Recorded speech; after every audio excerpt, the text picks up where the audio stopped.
The morning of February 14th, 1929, started like any other. Chicago was cold, the streets lined with snow that had turned into slush from the thousands of footsteps that trampled it daily. It was a busy city, full of noise, the hum of automobiles, the clatter of trolley cars, and the voices of thousands trying to make a life in the chaos of Prohibition-era America. But for those of us in the North Side Gang, led by George "Bugs" Moran, this wasn't just any day. Tensions between us and Al Capone's South Side Italian gang had been escalating for months, each of us vying for control over the bootlegging empire that ruled Chicago's streets. Moran had set up a whiskey shipment, a supposedly routine job, and he wanted some of his most trusted guys there to handle it.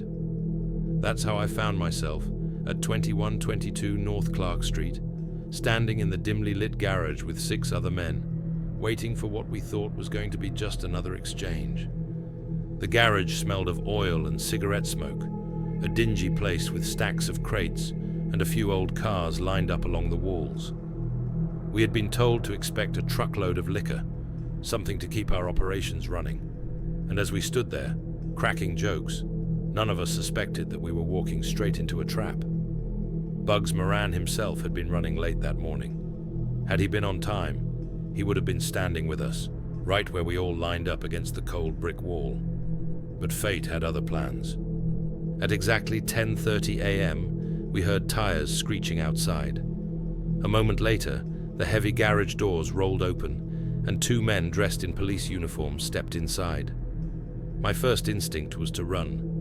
We had heard rumors that the cops were onto us, that maybe there was going to be a raid, but we also knew most of the cops in Chicago were just as crooked as we were. Paying them off was common practice.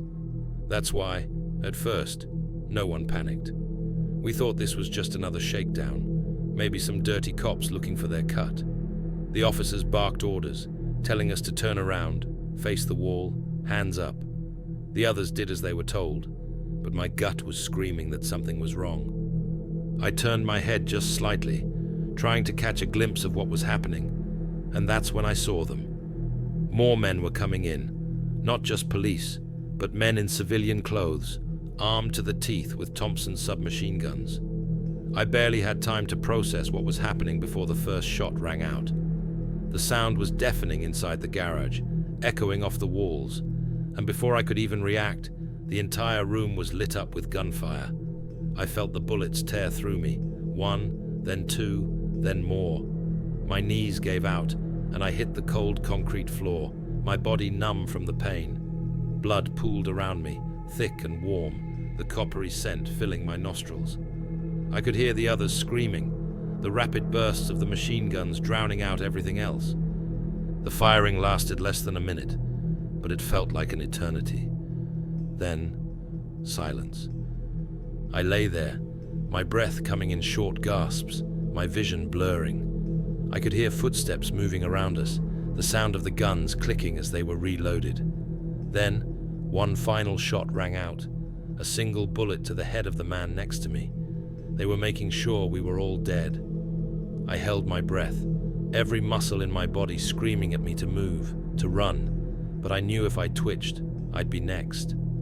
I let my head roll to the side, my cheek pressed against the cold ground, and through the haze of blood and pain, I saw one of the gunmen step forward. He wasn't dressed like the others, no uniform, no fedora. He was clean-cut, wearing a dark suit, and he stared down at us with a look of cold satisfaction. Then, without a word, they left. I don't remember much after that. The police arrived hours later, the press swarming the area, reporters snapping photos of the carnage. They called it the St. Valentine's Day Massacre. The newspapers ran the images. 7 men, butchered against a brick wall, blood staining the concrete like some twisted painting. The city was in shock, but we all knew who was behind it. Al Capone. He never pulled the trigger himself. He was smart enough for that. But this was his message, a warning to anyone who thought they could challenge his rule over Chicago. Bugs Moran survived that day, by sheer luck, by a mistake in timing. But he was never the same. Our gang fell apart, our power crumbled, and Capone took everything. As for me, I never walked out of that garage. I bled out before the cops could even figure out who I was. But my story didn't end there. They say the garage was haunted for years after the massacre, that people could hear voices in the empty lot where the building once stood. Some claimed to hear gunshots. Others said they saw shadows moving where there was nothing but brick and dust. Maybe it's just stories. Maybe it's just the city trying to make sense of a bloodbath that changed the underworld forever. But I know the truth. Some ghosts never leave. The night of February 12th, 1971, was supposed to be a magical one. I was 19 years old, young, in love, and full of dreams. My boyfriend, Jesse McBain, was my world. He was 20, charming, and everything I had ever wanted. That night, we went to a Valentine's dance near Durham, North Carolina. It was one of those perfect evenings. Music, laughter, and stolen kisses under the dim lights of the auditorium. We held hands as we swayed to the music, oblivious to the world around us. The dance ended late, but neither of us wanted to go home. The night felt special, like something out of a dream, and we wanted to hold on to it for just a little longer. That's why we decided to drive out to a lover's lane, a quiet, secluded spot where young couples went to be alone. It wasn't far from town, just beyond a wooded area, where the trees stretched tall and silent against the moonlit sky. I remember Jesse grinning at me as he turned off the engine. The night was cool, crisp, and smelled of pine. We sat there for a while, talking about our future, about the places we wanted to see, the things we wanted to do. We talked about marriage. We had plans, big ones, and in that moment, I felt like the luckiest girl in the world. But then, everything changed. At first, it was just a noise, a rustling sound in the woods behind us. I laughed it off, teasing Jesse that it was probably a raccoon or some poor lost deer. But he wasn't laughing. His eyes flicked toward the rearview mirror, his jaw tightening slightly. "Did you see that?" he whispered. My heart skipped a beat. "See what?" I turned to look, but all I saw was darkness. The trees loomed tall, their branches barely moving in the still night air. "I swear I saw something move," he murmured. The unease in his voice made my stomach knot. I forced a smile, trying to shake the creeping sense of dread. "You're just trying to scare me," I said. But even as the words left my lips, I felt it, the unmistakable sensation of being watched. And then, the car door yanked open. A hand, strong, rough, and unrelenting, grabbed my wrist and wrenched me from the car. I screamed, kicking and flailing, but the grip was like iron. Jesse lunged at the figure, his fists colliding with flesh. But there were more of them, more hands, more shadows. They dragged him out, forcing him to the ground as he thrashed and yelled. I fought, clawing at my attacker, but another hand wrapped around my throat, cutting off my scream. The next moments were a blur. Rope, cold steel against my skin, the smell of sweat and something metallic. Blood. We were forced to march deeper into the woods, the ground uneven beneath my trembling legs. Jesse was in front of me, his breath ragged, his face twisted in pain. The ropes dug into my wrists, and I stumbled, barely able to keep up. My mind raced. Who were they? What did they want? But deep down, I already knew. This wasn't a robbery. This wasn't a random act of violence. They had planned this. They had waited for us. We were tied to a tree, our backs pressed against the rough bark. My heart pounded so hard I thought it would burst. Jesse struggled against his bindings, his eyes locking onto mine. "It's gonna be okay, Patty," he whispered, though I could see the fear in his eyes. It wasn't okay. The first blow came fast, a fist slamming into Jesse's stomach, knocking the air from his lungs. I screamed, thrashing against the ropes, but the bindings only tightened. Then, another hit, and another. Blood trickled from his mouth, staining his white shirt. I sobbed, begging them to stop, but they only laughed. A low, guttural sound that sent shivers down my spine. I don't know how long it lasted. Minutes? Hours? Time had no meaning in that dark, suffocating forest. I could barely breathe through my tears. Then, suddenly, silence. The men stepped back, their faces obscured by the shadows. One of them reached into his coat and pulled something out. A rope, thick and coarse. My stomach twisted. "No, please," I choked out, but it was too late. I felt the pressure around my throat first, the rope tightening like a snake coiling around its prey. My vision blurred. My lungs screamed for air. Jesse's muffled gasps echoed beside me, his body convulsing against the tree. The world faded to black.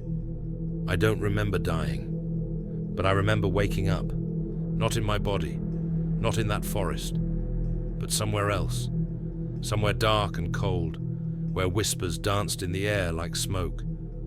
The authorities found us days later, our bodies slumped against the tree, the rope still biting into our lifeless skin. The town was in shock. 2 young lovers, brutally murdered on what was supposed to be a night of romance. But the worst part, the men who did it were never caught. They walked free. They might still be out there, waiting. And every Valentine's Day, when the night is still and the wind carries that familiar chill, I wonder, how many others have met the same fate?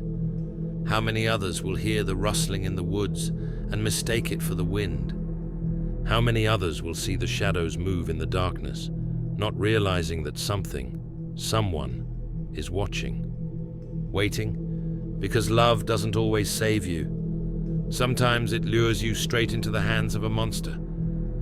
Valentine's Day has always been romanticized as a day of love, a day where couples celebrate their devotion with gifts, candlelit dinners, and whispered promises of forever. But for me, February 14th, 1988, was the day my life was stolen in one of the most brutal and unjust crimes in Wales's history. I was 20 years old, a young woman trying to make a life for myself in the city of Cardiff.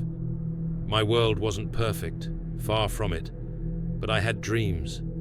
Dreams of leaving my past behind, dreams of escaping the dangers I often found myself in, dreams of something better. But dreams don't always come true. Sometimes they end in horror. That night, the streets of Cardiff were alive with laughter, couples strolling hand in hand, restaurants filled with lovers sharing quiet moments over dinner. I had spent the earlier part of the evening working. I didn't have the luxury of a fairy tale romance. My job kept me in the darker parts of the city, where love was a transaction rather than a feeling. It wasn't glamorous, but it was survival. The last thing I remember was walking back to my flat in Butte Town, a place I had called home for years. The city was familiar, but that night, something felt wrong. Maybe it was the silence. Cardiff was never truly quiet, but in that moment, it was as if the entire city had paused. Or maybe it was the way the cold wind carried whispers that didn't belong.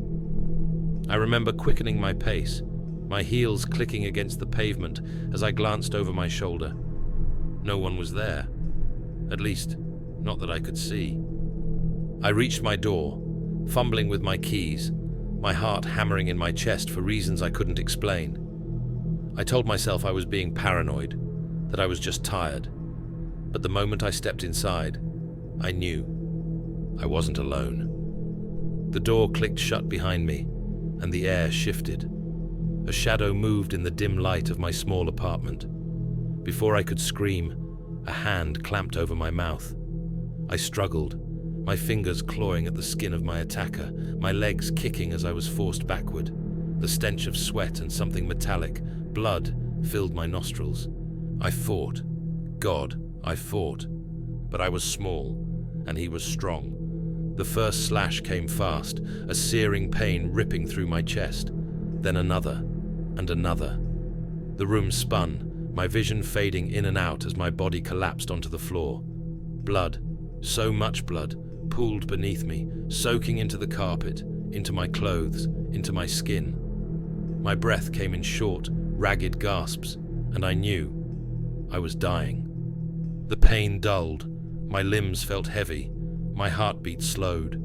The world around me faded, but before it did, I saw him, my killer.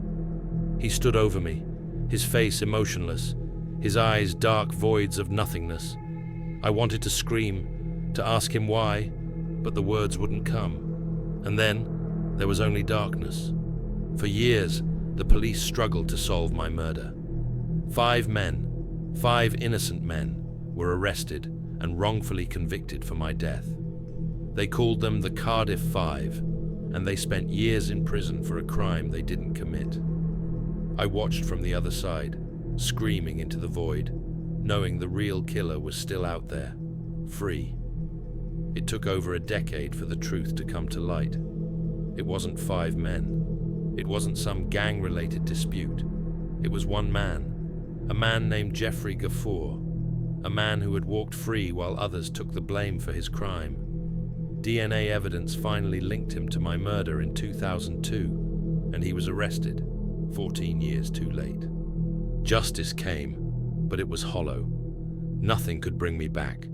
Nothing could erase the horror of my final moments, the betrayal of a system that let my killer walk free for so long.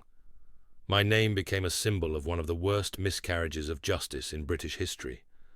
But I was more than a case file, more than a name in a headline.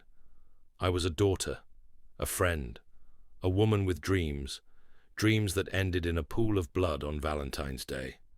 Now, every February 14th, while others exchange gifts and kisses, I remain frozen in time, trapped in the place where my life was taken. Sometimes, the walls of my old flat whisper the echoes of my final screams.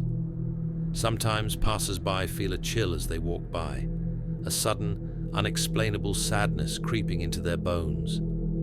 I wonder if he hears me, if Jeffrey Gafour, locked in his prison cell, feels my presence lingering in the darkness, waiting.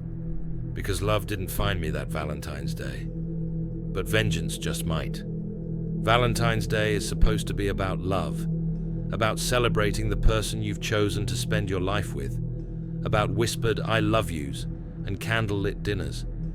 But for me, February 14th, 2013, was the day I died, the day my love story became a tragedy. My name is Riva Steenkamp, and I was 29 years old when my life was stolen.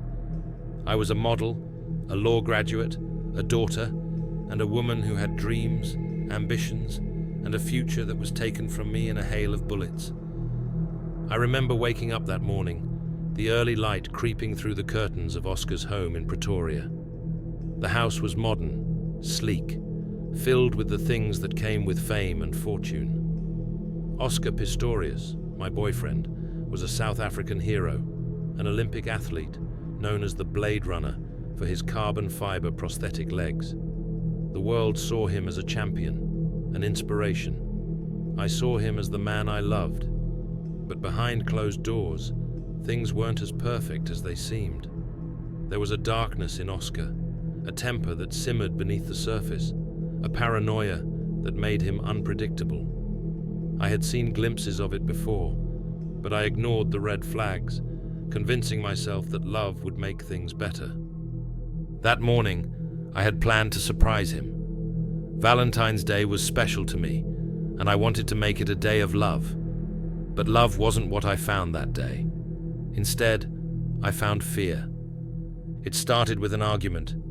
I don't even remember what triggered it. Maybe something small, something insignificant, the kind of thing couples fight about and forget the next day. But Oscar's anger was never small. It came fast, like a storm, unpredictable and terrifying. He shouted. I shouted back. And then, something changed. His face twisted with something I hadn't seen before. Pure, unfiltered rage. I backed away, heart pounding. I knew that look. I had seen it before. I had felt it before. I ran. The bathroom seemed like the safest place, the only place I could put a locked door between us. My hands trembled as I shut the door, pressing my back against the cold wood. My breath came in sharp gasps. My mind raced. What would he do? Would he calm down? Would he leave? I prayed for the latter. Then I heard it. A click. A shift in the air. A gun being raised. My entire body froze. And then, bang! The first shot tore through the door, splintering the wood just inches from my chest. I screamed. My hands shot up, covering my ears as the deafening sound echoed through the bathroom. Bang! A second shot. Pain exploded in my side. My legs gave out, and I collapsed onto the floor, gasping for air. Bang! Another bullet. My vision blurred, my heartbeat slowing, my fingers clawing at the cold tiles as I tried to move, tried to breathe, tried to live. Bang! The final shot sent me into darkness. I don't remember dying. I only remember the silence that followed. The eerie, suffocating stillness that settled over the house after the gunshot stopped. The only sound was my blood pooling around me, spreading like ink across the bathroom floor. I don't know how long I lay there before Oscar realized what he had done, before he broke down the door and found me bleeding out, lifeless. He called for help, sobbed over my body, claiming it was a mistake, that he thought I was an intruder, that he hadn't meant to kill me. But how do you accidentally fire 4 shots into a locked bathroom? How do you mistake the woman you love for an intruder?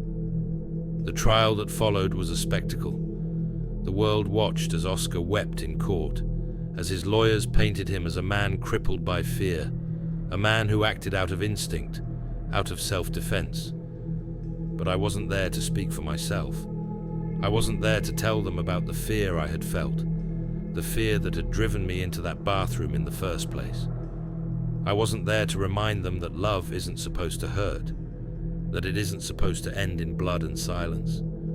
Oscar was sentenced to prison, but his sentence felt like nothing compared to what I lost.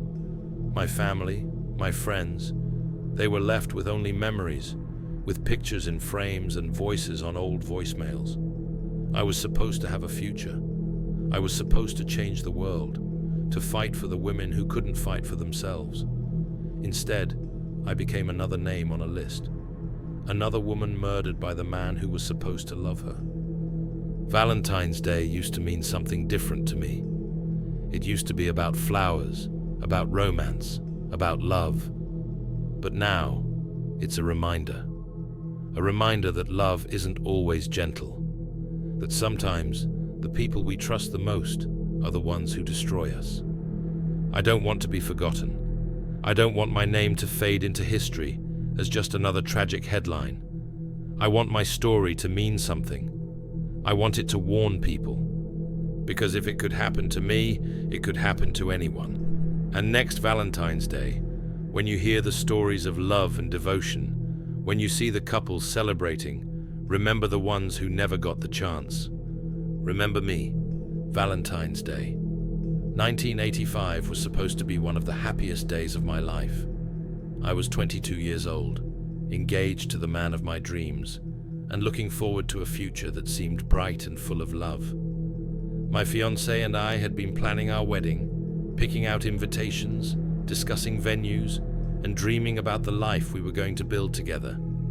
That night, I was supposed to be celebrating with him, maybe going out for a nice dinner, talking about our future. But instead, I died. And for nearly 40 years, no one knew who killed me. I remember the details of that day so clearly. The air was crisp, but not too cold. The kind of February evening in Texas, where the sun sets in brilliant shades of red and gold before the night settles in. My fiancée had gone out to pick up some food, and I was alone in our small apartment, waiting for him to return. I had already set the table, lit a couple of candles to make it romantic, and even dressed up a little, just to make the night feel special.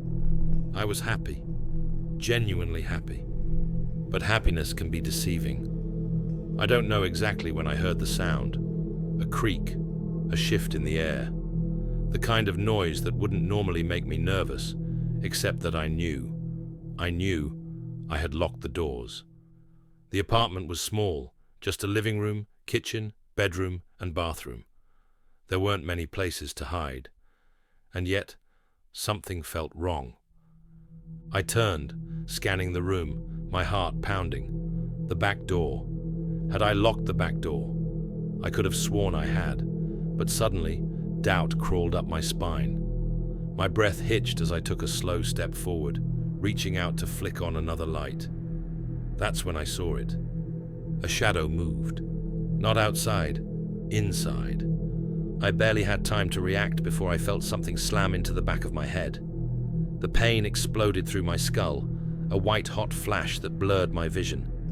I staggered forward, my hands reaching blindly for something, anything to steady myself, but another blow sent me sprawling to the floor.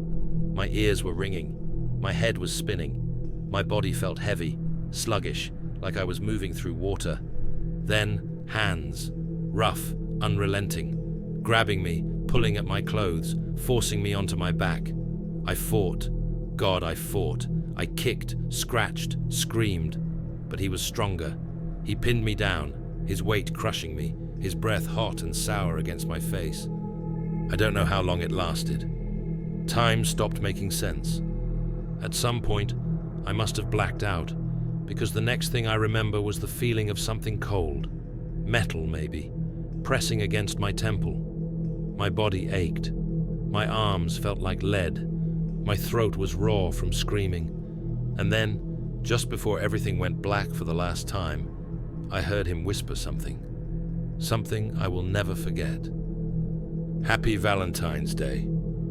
My fiancé found me when he got home. He dropped the food he was carrying, his scream ripping through the silence of the apartment. My body was sprawled out in the living room, a pool of blood spreading beneath my head. The police came. They took photos, asked questions, searched for evidence, but there were no fingerprints, no signs of forced entry, no real leads. My case went cold almost immediately. For decades, my family lived without answers. My fiancé, God, I can't even imagine what that did to him. He was questioned, of course, but he was cleared almost immediately. He was devastated. He had loved me. And then, in the blink of an eye, I was gone. The world moved on, but my family never did. The people I loved spent every Valentine's Day wondering who had done this to me. And then, nearly 40 years later, the truth came out. The name Bernard Sharp meant nothing to me. I had never met him, never crossed paths with him, at least not that I knew of. But in 2023, new DNA testing linked him to my murder. He had died years before, in a murder-suicide, killed another woman, took his own life, and the entire time, he had walked free, my blood on his hands, living a life I never got to have. I was never his only victim, just one of many. For nearly 40 years, my case was nothing but a name on a list, a cautionary tale, a mystery. And then, just like that, it was solved. My family got closure. My fiancé, if he was still out there, finally knew the truth. But what about me? I never got justice. Not really. Bernard Sharp never faced a trial, never answered for what he did to me. He lived his life while mine was cut short in the most brutal way possible. I was 22. I should have been planning my wedding, not bleeding out on my living room floor. Now, every Valentine's Day, I wonder if people still remember, if they know that behind all the chocolates and roses, there are stories like mine, stories of love turned to horror, of dreams shattered by violence. Maybe this is all I am now, a ghost, a warning, a name on a long, long list of women whose lives were stolen by men who thought they could get away with it. But I won't be forgotten. Not now, not ever. Love isn't always what it seems. Sometimes it turns into something darker, something violent, something deadly. I thought I had found the person I was meant to spend my life with. I thought we were planning our future together, our wedding, our forever. But on that fateful day, February 14th, 2025, everything changed.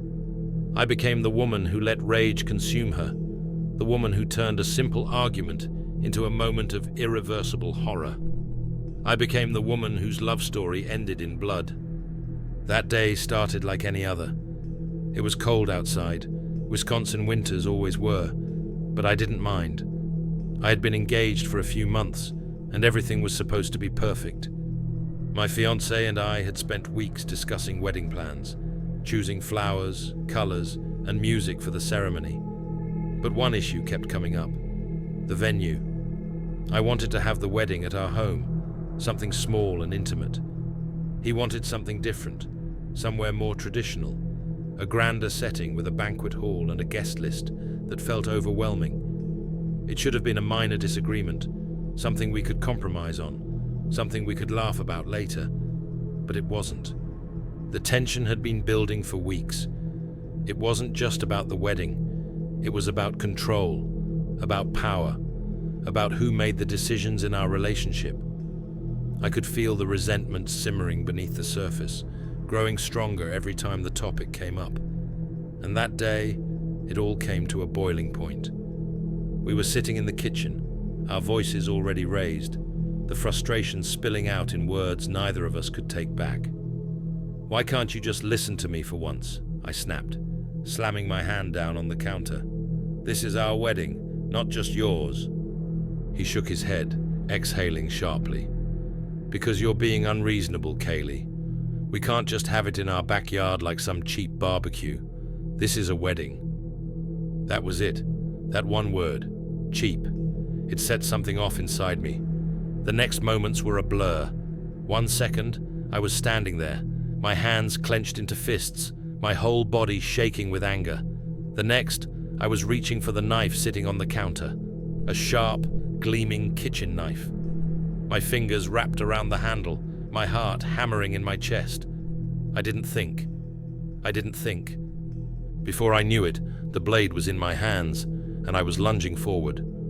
The first stab landed in his shoulder. His eyes went wide with shock, his mouth opening in a silent scream. He stumbled back, knocking over a chair, his hands clutching at the wound. But I wasn't done. He tried to get away, tried to run, but I followed. The rage inside me was unstoppable, an uncontrollable force that took over every inch of my being. He made it to the basement stairs, his body trembling, his face twisted in pain. "Kaylee," he gasped, "please." But I didn't stop. I stabbed him again, and again. His body collapsed onto the cold basement floor, his blood pooling around him, staining the wooden steps, the tiled floor. His breathing became shallow, his eyes glassy. I watched as the life drained out of him, my hands shaking, my mind struggling to process what I had just done. And then, the silence. The terrible, suffocating silence. The rage that had burned inside me only moments ago vanished, replaced by something else, something worse. Regret. Panic. I stared down at the blood on my hands, at the knife still gripped between my fingers. What had I done? What had I become? The reality of my actions hit me like a freight train. There was no taking it back, no undoing it. I had killed the man I was supposed to marry, the man I had once loved more than anything. And for what? A wedding venue? The sirens came fast. The neighbors had heard the shouting, the commotion, maybe even the final gurgled gasps of his breath. The police stormed in, guns drawn, their voices shouting commands I could barely process. I didn't resist. I didn't speak. I just stood there, the knife slipping from my fingers, clattering onto the floor. I was arrested that night, charged with first-degree reckless injury, though it would later be upgraded to something worse. The media had a field day with it, the bride-to-be who killed her fiancé over a wedding dispute. The headlines painted me as a monster, as a woman consumed by jealousy and rage. But I wasn't a monster. I was just angry. And that's what scares me the most, because I know there are others out there, other couples, other relationships teetering on the edge, filled with tension that simmers beneath the surface.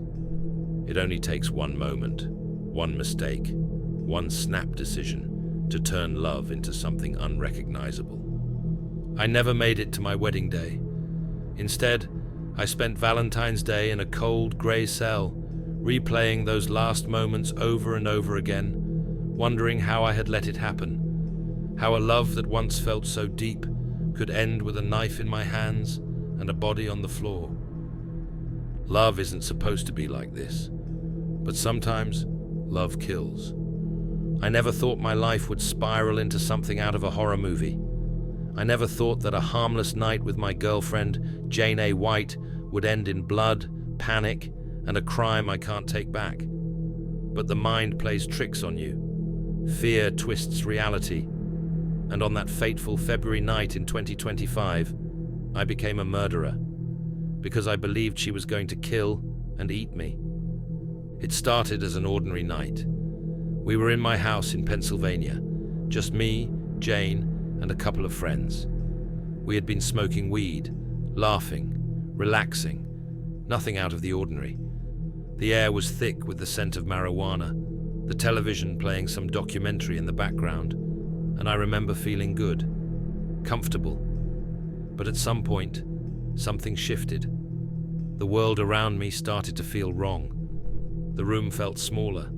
The walls seemed closer than before, like they were pushing inward.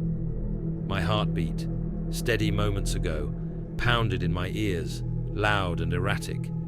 I could feel the blood rushing through my veins, my breathing coming in short, quick bursts. I tried to shake it off, but the paranoia was creeping in. I remember looking at Jane, really looking at her, and for the first time in our relationship, something about her didn't seem human. The way she moved, the way she blinked, even the way her lips curled when she smiled. It wasn't her. Her eyes, normally warm and full of life, looked empty, too dark, too still. And then she laughed. A soft, casual laugh, nothing unusual. But to me, it wasn't laughter. It was a signal. That's when I saw it. The paranormal meter was on the table, something we had been messing around with earlier. A cheap little gadget meant to pick up supernatural energy, something we had used for fun, never taking it seriously. But when I glanced at it now, the needle was spiking. Red, fully maxed out. I froze. Something was in the room. I tried to steady myself, but my head was spinning. Jane was watching me now, her lips parted slightly, her fingers twitching against the couch. Her breathing seemed slower, more calculated. The air between us grew thick, oppressive. I could hear my own pulse pounding in my skull. She knows I see it. That's when it hit me. The horrible, gut-wrenching realization that made my stomach turn and my hands shake. Jane wasn't my girlfriend anymore. She was something else.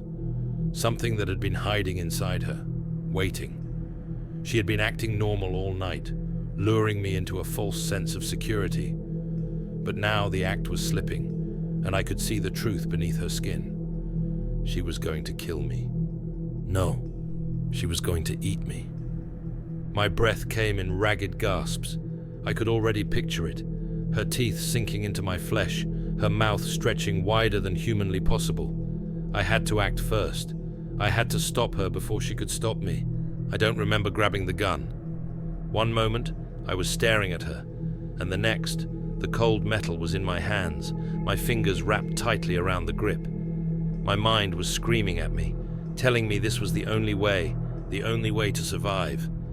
Jane's eyes widened.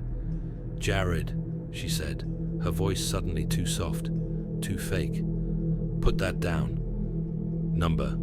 No. She knew. She knew I had figured it out. And now she was trying to talk me down, trying to make me hesitate. If I hesitated, she would pounce. She would tear into me. I could already see the blood pooling at my feet, feel the pain of her teeth ripping through my skin. So I pulled the trigger. The gunshot echoed through the room, a deafening blast that shook my entire body. Jane's expression flickered between shock and horror as the bullet slammed into her chest. She gasped, her hands flying to the wound, blood blooming across her shirt like a dark, spreading flower. She wasn't dead. She was still moving. I shot her again and again. I don't know how many times I fired. I don't even remember reloading. I just remember the blood, the way it splattered across the walls, the couch, my hands, the way her body finally went still, her chest rising and falling one last time before she collapsed onto the floor. And then, silence. A horrible, suffocating silence.